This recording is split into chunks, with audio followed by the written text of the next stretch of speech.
Salut à tous, c'est PULKO et bienvenue dans la DVD de Tech de Pulco spéciale années 90. Avant de parler de toute chose, sans casquette aujourd'hui, avec ma nouvelle gueule, crâne rasé, voilà, comme quoi j'assume entièrement le fait d'être chauve. Et puis à ce stade-là, c'est plus être chauve, je me suis tout simplement rasé le crâne. Voilà. Je pense que nous pouvons commencer. Donc aujourd'hui, le sujet dont nous allons parler, c'est 20 films qui sont à voir dans les années 90. Je me suis rendu compte en faisant cette vidéo qu'il y aura beaucoup de films similaires à ma vidéo sur 20 films que je surkiffe. En même temps, c'est les années 90, c'est là où j'en kiffe le plus. Et automatiquement, voilà, c'est ma génération, c'est mon enfance, c'est la décennie où j'ai découvert le cinéma. Voilà, parce que années 80, je pense que je regardais que des dessins animés. Comme la plupart des gens de ma génération, je vous propose de commencer alors. Terminator 2, voilà, un classique. Voilà, le premier est sorti dans les années 80. Celui-là est sorti en 91, alors... Et puis c'est le meilleur film de la franchise. Et ouais, limite, on a fait un Terminator par décennie. Ce qui n'est pas mal.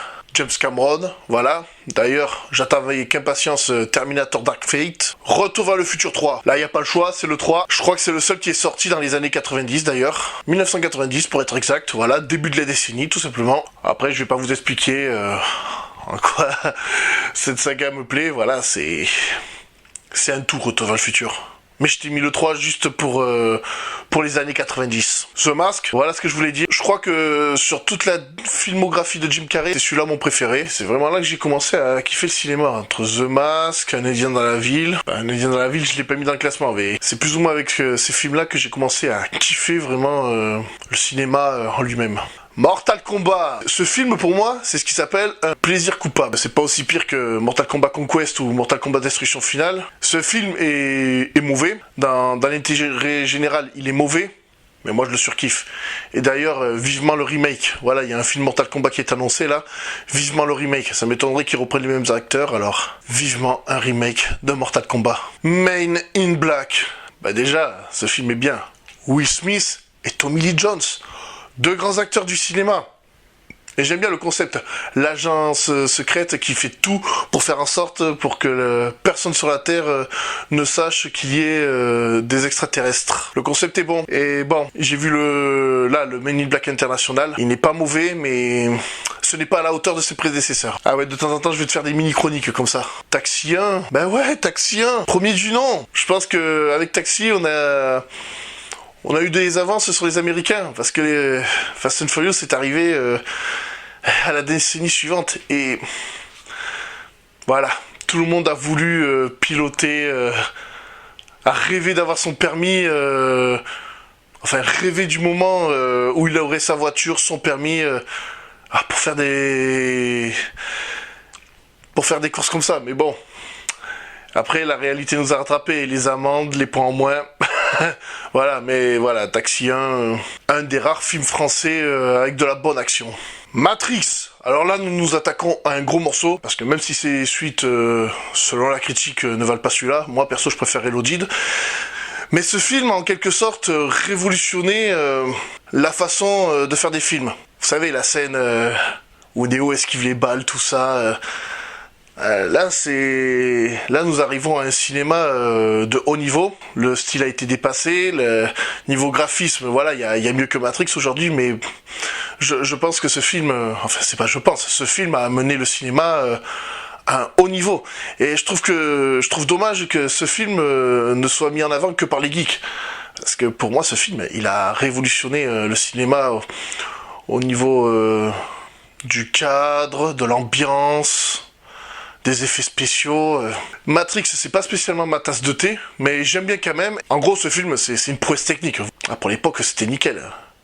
Faudrait que je le revoie, mais apparemment, ça n'aurait pas trop mal vieilli. Et malgré que ces suites sont considérées comme moins bonnes, elles ont un peu plus poussé le concept. Même si des fois c'est surabusé, les suites ont bien poussé le concept. Les Tortues Ninja 2. Attention, oui, on reste dans les années 90 parce que je ne vais pas parler des daubes qui ont été faites par Michael Bay. Faut pas déconner non plus. Alors ce film, avec mes cousins, voilà, on a vécu pendant la période de sortie de ce film.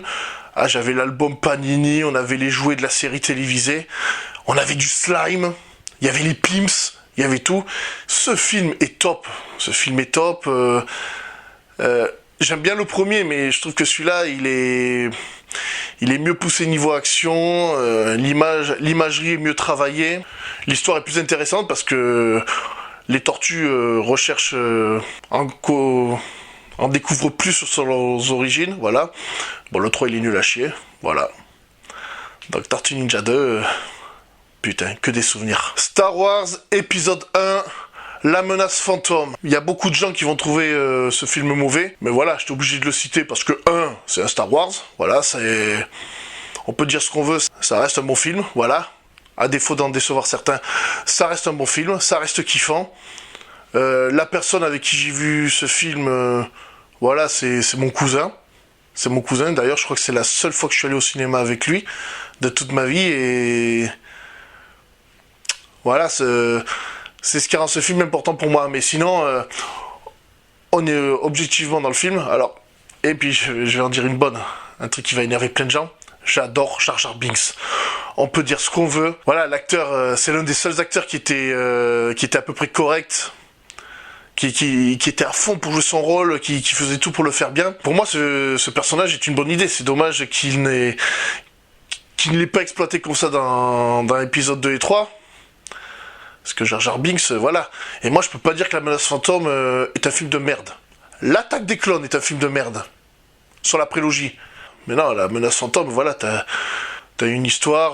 Ils vont de Naboo à Coruscant pour avoir l'aide des chevaliers Jedi, mais au final, ça reste bon. Tu découvres les origines de Dark Vador. Batman le défi. Oh là là, on en revient sur Batman. Alors ouais, par contre, sur chacune de mes vidéos, vous aurez un film Batman. Sur toutes les décennies que j'ai vécues, il y a eu un bon film Batman. Il y a eu un bon film Batman. Mais je vais pas m'attarder dessus. Enfin, je vais vous dire ce que j'en pense de ce film, voilà. J'aime bien le traitement de Catwoman. Le fait qu'on voit pas beaucoup Batman dans le film, je m'en fous un peu. Et le pingouin, je rejoins mon pote Mas sur ce qu'il a dit dans la vidéo. Voilà, j'ai pris le temps de vous parler du film parce que il y a pas longtemps, je vous ai sorti une vidéo Batman avec Chou et Mas. Et j'ai pas eu trop l'occasion de parler de Batman le défi. Et si vous êtes fan de Batman, je vous invite à aller voir cette vidéo. Voilà, d'ailleurs, je vous la mettrai en lien... pas dans la description, mais vous savez, l'espèce de page à la fin, je vous la mettrai là, la vidéo, et comme ça, vous pourrez aller la voir tranquille. Forrest Gump, il y a de l'action, il est humoristique, et il est dramatique. Et en fait, c'est l'histoire d'un mec qui est sur un banc, qui parle avec d'autres gens qui attendent le bus avec lui pendant tout le film. Et ce qui est marrant, c'est que ce gars, il passe pour un gros mytho, parce que, en fait, indirectement, il a participé à l'histoire des États-Unis. Enfin, il a assisté à plein de faits historiques qu'il y a eu aux États-Unis et on a du mal à le croire. Et le plus drôle, c'est que ça reste cohérent et l'histoire est émouvante. Elle a tout. Elle a de l'émotion, elle a tout. Donc Forrest Gump, superbe film. Le Roi Lion, soit mon Disney préféré. Bon, j'ai pas besoin de vous présenter le film, j'ai pas besoin de vous parler de l'histoire de ce film. Juste que ce film a bercé mon enfance. C'est une grande prouesse, ce film, en termes d'animation. Et j'en profite pour défoncer au passage la version live qui est sortie il y a pas longtemps. Grosse déception. Ce film est une grosse déception. Pour moi, il a gâché toutes les scènes auxquelles je m'attendais.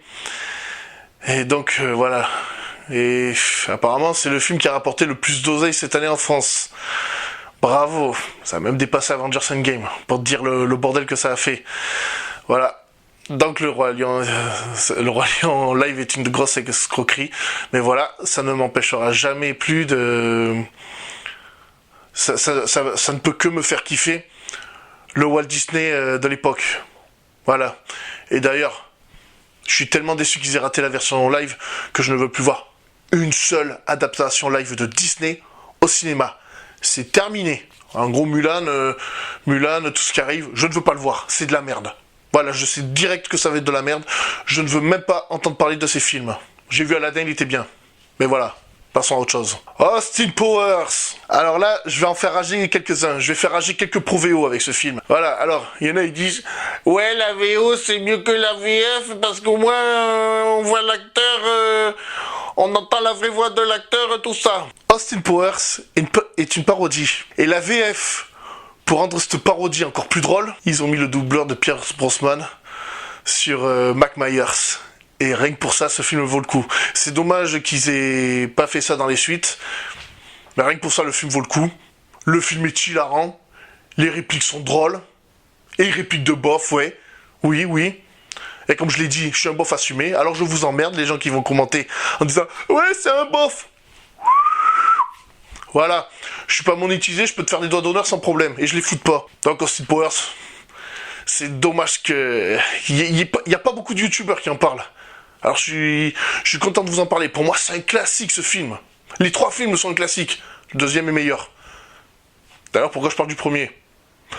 J'en sais rien. C'est pour vous inciter à les regarder dans l'ordre. Donc, Austin Powers, c'est good. Scream. La plupart des gens de ma génération ont découvert ce que c'était un film d'horreur avec les Scream. Avec les films Scream, bon, la truc sur Netflix, j'ai vu le premier épisode, ça me donne pas envie de voir le reste.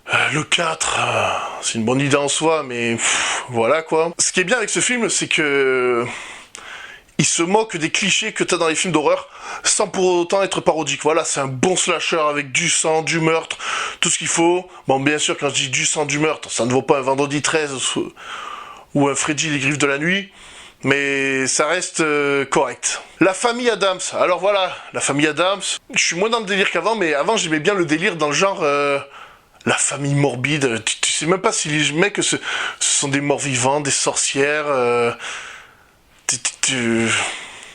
J'ai jamais trop capté le délire de la famille Addams, s'ils sont vivants, s'ils sont morts, c'est... L'humour est assez space, je sais pas, dans le film qu'ils vont sortir là, enfin, film en image de synthèse, je me demande s'ils vont avoir les couilles de pousser le délire aussi loin, voilà, mais la famille Addams et sa suite, ouais... je valide. La fiancée de Chucky. Alors ce qui est bien avec ce film, c'est que ce film en quelque sorte renouvelait Chucky. Je t'explique, en gros, dans ces 3 premiers films, Chucky, tu ne le voyais pas beaucoup. Tu vois, c'était plus un truc... c'était plus un personnage qui était là pour te faire peur et te tuer. Tandis que là, c'est... Ça tourne au comique, les Chucky. Celui-là, le fils de Chucky, et... la malédiction de Chucky qui n'est pas sorti au cinéma mais qui est sorti directement en DVD. Et celui-là, il reprend directement le côté surprise de Chucky. Et j'ai pas vu le remake, perso, ça ne me dit pas trop. Enfin, j'irai le voir quand même, hein. J'attends sa sortie DVD ou un truc dans le genre. Ghost, avec Patrick Swayze. Alors là, on est vraiment au début des années 90, voire début 80. Attends, d'ailleurs, c'est quoi l'année de sortie ? Je lui avais mis quoi? Ah ouais, c'est 90 le bordel. Bon, il a dû être tourné à la fin des années 80, mais voilà, sorti en 90. Alors, ce film est intéressant, c'est l'histoire d'un gars qui se fait tuer par son meilleur ami en quelque sorte. Le gars en étant fantôme, il enquête sur sa propre mort et pour enquêter, il essaye d'interagir avec les vivants, mais on ne peut pas l'entendre, on ne peut pas le voir et pendant tout le film, il a recours à quelques petites astuces. C'est un film romantique aussi, mais c'est un film romantique dans un autre genre. En général, ce genre de comédie ce genre d'histoire romantique, t'aurais plus tendance à la parodier qu'autre chose. Et en général, ces films sont un vrai navet. Là, ils ont réussi à te faire un vrai truc romantique et intense avec un mort et une vivante d'un certain point de vue. Alors moi, ce qui est marrant, tu vois, j'aime bien les films qui traitent de la mort, malgré que j'aime pas trop rigoler avec ça, tout ça, mais je sais pas, ce film je l'aime bien. Enfin, j'aime quand le cinéma en traite, comme Beetlejuice, en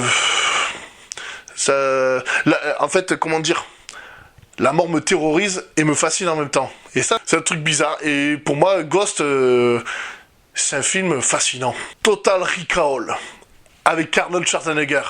Alors, ce qui est bien avec ce film, c'est que l'histoire est intéressante, c'est l'adaptation d'un livre, et pour le coup, quand tu vois que ce film ne respecte pas le livre, et que le remake essaye de respecter le livre à son maximum, eh ben, tu vois que une adaptation qui respecte pas l'œuvre originale, ça peut nous surprendre. Et celui-là, il est top.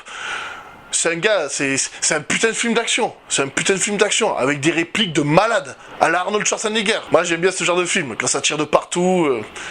Ce qu'on dit, les films d'action gacaillot, c'est les années 80. C'est les années 90 aussi.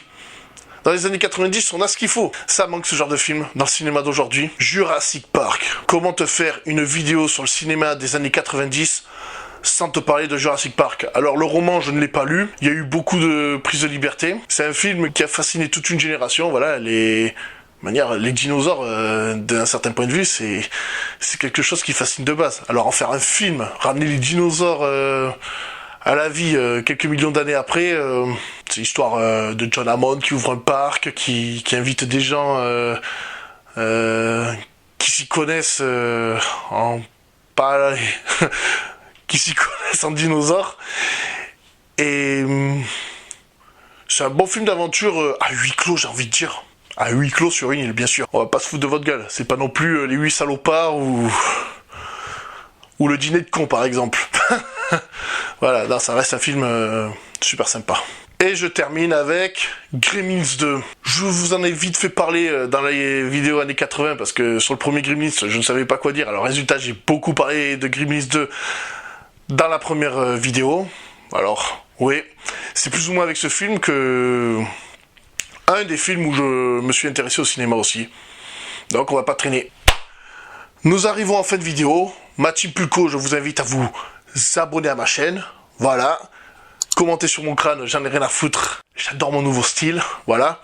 Bon, par contre, je remettrai la casquette. Parce qu'il faut les vendre, ces putains de casquettes. Et aussi, ouais, il y a un fan, il m'avait demandé de parler de Starship Troopers dans cette vidéo. Je suis désolé, j'avais préparé ma liste de films bien avant de tourner la vidéo des années 80. D'ailleurs, sur les années 2000, c'est tourné. Mais bon, sur les années 80, 90 et 2000, je pense qu'il y aura un volume 2. Et il y aura et puis les années 2010, je peux pas le faire encore parce que on est encore dedans. Allez, en janvier 2020, je vous ferai la vidéo sur le cinéma des années 2010. Voilà, ça sera peut-être... on en sortira peut-être à peine, mais voilà, je vous le ferai. Voilà, c'était PULKO.